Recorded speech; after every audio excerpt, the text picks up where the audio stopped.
Today I wanted to share a fun project that I'm doing, which is Propagating Plumeria. It is a beautiful, beautiful tree with these delicate little flowers. This one is already closed because I harvested this last week, but it's just really lovely. It smells amazing, and like most trees, it's very expensive to buy new at the greenhouse. So I was at a friend's, she had this tree, and I just took a cutting. So what I want to do to root this is, here I have a cutting that is it's more than 12 inches. So I want to take off all of the leaves, because when you're rooting something, you want the plant to send energy to the roots and not have to sustain a big leaf structure. So I'll show you here one that I have just taken all of the leaves off and just cut off of the tree. And you could see that it's got this milky white sap. If I plant this right away, it will rot. It needs to callus over. So here's one that was taken over a week ago, and you could see how the edge is brown and dry, and that means it's ready to go in the soil.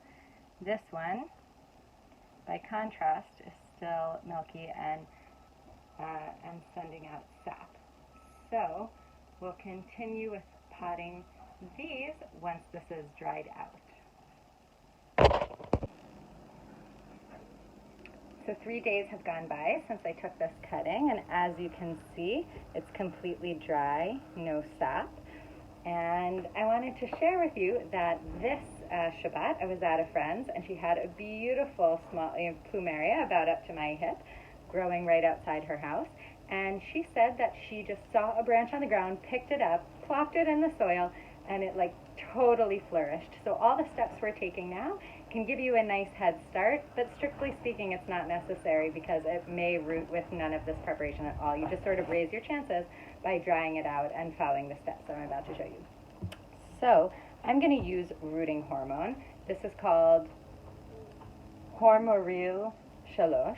I got it at a greenhouse nearby, but they sell it everywhere.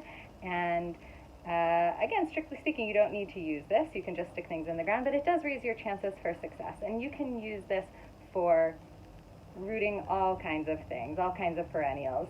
Sage, rosemary, lavender, plumeria, geraniums, what have you, passion fruit. And from this, I've already gotten something like 100 rootings, and they've all done really well, houseplants. So it's 60 shekels, not a massive investment. I take my cutting, dip it into water, roll it around in the rooting hormone,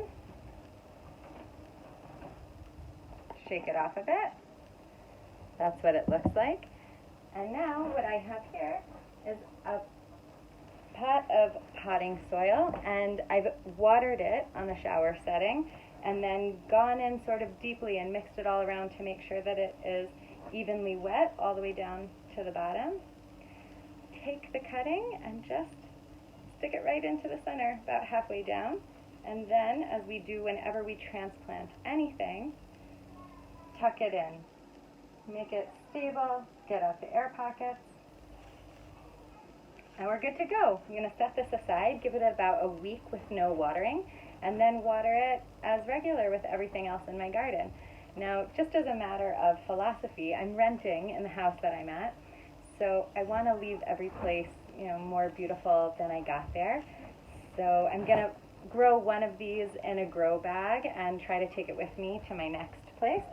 And one of these, once it's rooted, I'll plant it in the ground here somewhere, and hopefully the people who live in this house for many years to come will appreciate the effort that we've put in this week. So have a great week. Enjoy your project.